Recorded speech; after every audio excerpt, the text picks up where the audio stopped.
बहन की शादी को 6 साल हो गए, मैं कभी उनके यहाँ नहीं गया। ईद शब रात अम्मी या अब्बू चले जाते थे। एक दिन मेरी बीवी मुझसे कहने लगी कि आपकी बहन जब भी घर आती है उसके बच्चे घर का हशर नशर कर देते हैं, और आपकी माँ जो हमसे चुप चुपा कर कपड़े, साबुन और कभी कभी को चावल के थैले भी भर के दे देती है। अपनी माँ से कहो ये हमारा घर है, कोई खैरात सेंटर नहीं। मुझे ये सुनकर बहुत गुस्सा आया कि मैं अपने घर का बहुत मुश्किल से गुजारा कर रहा था और मेरी माँ सब कुछ मेरी बहन को दे देती है।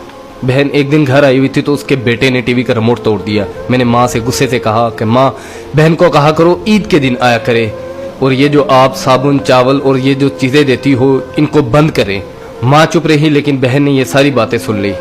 4 बज रहे थे, बच्चों को तैयार किया तो बहन ने कहा कि भाई मुझे बस स्टॉप तक छोड़ आओ। मैंने झूठे मुंह कहा बहन रुक जाती कुछ दिन।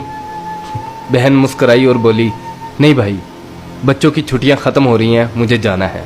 फिर जब हम दोनों भाइयों में जमीन का बंटवारा हो रहा था तो मैंने साफ इनकार कर दिया कि मैं अपनी जमीन से बहन को हिस्सा नहीं दूंगा।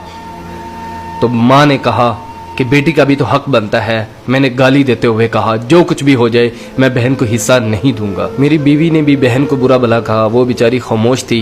बड़ा भाई अलहदा हो गया और मेरे बड़े बेटे को टीबी हो गया और मेरे घर के हालात ख़राब हो गए। जितना सब कुछ था मैं उसके इलाज पे लगा चुका था। मेरे पास इलाज करवाने के पैसे नहीं थे, मैं बहुत परेशान था। लाखों रुपए लगा चुका था और भूख सर पे थी। परेशानी की हालत में कमरे में बैठा शायद अपने हालात पे रो रहा था। उसी वक्त मेरे घर में वही बहन आई। मैंने गुस्से से बोला ये आ गई मनहूस। मैंने बीवी को कहा कुछ तैयार करो बहन के लिए। बीवी मेरे पास आई और कहा कोई जरूरत नहीं गोश्त और बिरयानी बनाने की। फिर 1 घंटे बाद वो मेरे पास आई।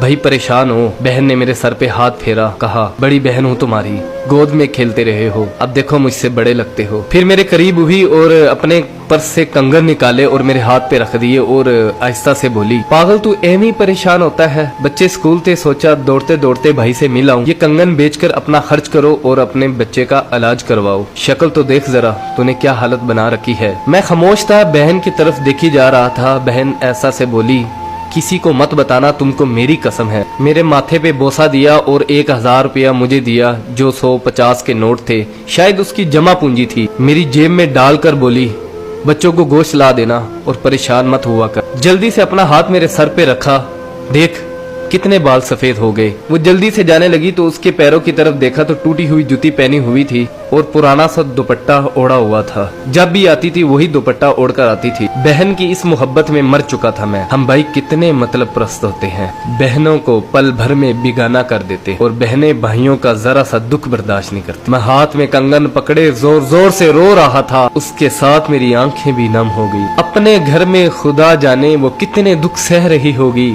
कुछ लम्हे के लिए अपनी बहनों के पास बैठकर हालचाल पूछ लिया करो, शायद उनके चेहरों पे कुछ लम्हों के लिए एक सुकून सा आ जाए। बहनें माँ का रूप होती हैं और भाई बाप का रूप होते हैं। स्टोरी अच्छी लगी हो तो इसको लाइक कर दीजिएगा, इसको शेयर भी कर दीजिएगा।